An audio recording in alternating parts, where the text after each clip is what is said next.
somewhere deep in the forest, where the wind forgets to blow and the trees hold their breath. A woman in a wedding gown rides a white horse in silence. That no one knows who she is. No path leads to where she comes from, and no one has ever seen her. Face only the glint of light on her veil as she disappears between the trees.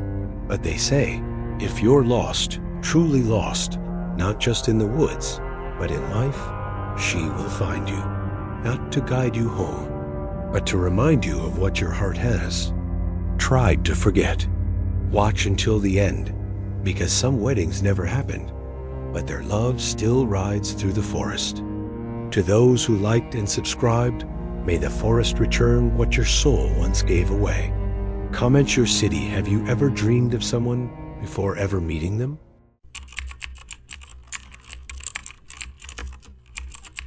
It begins with silence, not the peaceful kind, but the kind that feels like the forest is holding its breath.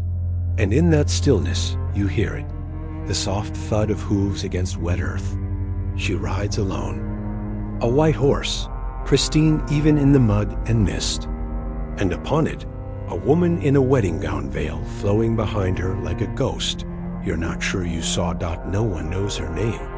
No one knows who she was supposed to marry. Some say she was left at the altar.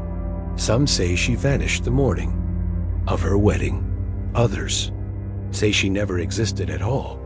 But every full moon, someone sees her gliding through the trees, calm, distant, untouchable. And every time, it's someone who is lost. Elias didn't believe in such stories. He wasn't a kind of man who chased ghosts. He came to the forest to forget, to run from the hollow feeling left by a love that ended without answers. But that night, the forest didn't feel empty. It felt, watch. Then he saw her. She wasn't galloping. She wasn't rushing. She was simply there, moving through the Kie. Fog-like time didn't apply to her. The horse stopped just a few feet from him. She looked at him through her veil, and though he couldn't see her eyes, he felt her gaze in his chest. Are you here for someone? Elias asked. She didn't answer. Instead, she extended a hand. He hesitated, and then he took it. The moment he did, the forest changed. The trees bent gently. The mist curled around them like memory, and the white horse turned, guiding them deeper into the woods, into places not found on any map. They didn't speak, but somehow she understood him. She showed him the clearing where he first kissed someone he no longer remembered. She led him past a fallen tree he once carved his initials into, next to a second pair of letters he hadn't seen since he was 17. She wasn't showing him the forest. She was showing him himself, his forgotten joys, his quiet grief. As dawn crept in, the bride dismounted.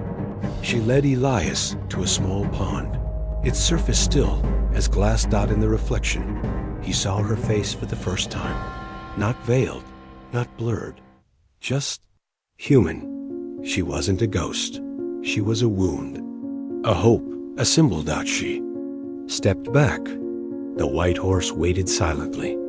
You weren't lost, she said. You just forgot where your heart lives.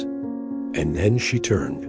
Mounting her horse, she disappeared into the morning light, leaving only the soft sound of hooves fading into memory. Elias never saw her again, but the forest always felt warmer after that, as if someone had turned the light back on, somewhere deep inside his chest. And sometimes, when the wind is quiet and the trees seem to listen, he swears he hears hooves again, not chasing him, not calling him, just reminding him that love never truly rides away.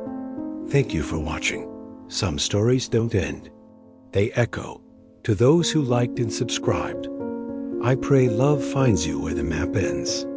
Comment your city. Have you ever felt like someone was waiting for you in a dream?